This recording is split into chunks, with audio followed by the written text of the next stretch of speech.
This is the bike sled I made for loading my bike into the back of my Model 3. It's just PVC pipe frame with these 3D printed inserts. This holds the seat tube, bottom bracket, and the head tube, and I'll show you how it works.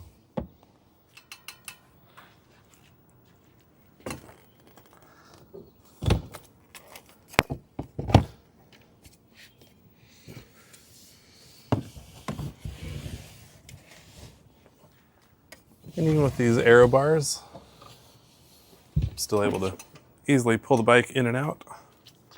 And I can even pull it out by the frame.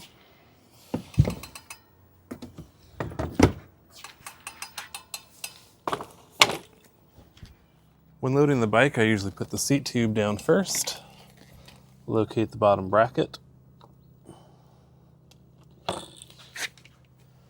and then I can arrange the pedals where they need to be, and I usually keep them in this configuration so that the rear shelf doesn't hit the pedals.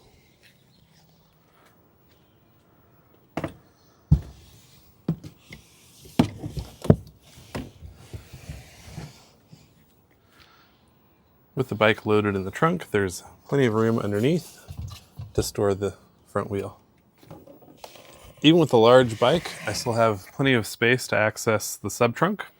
If you want to download and print the 3D printed parts, I'll leave a link in the description below, and thanks again for watching.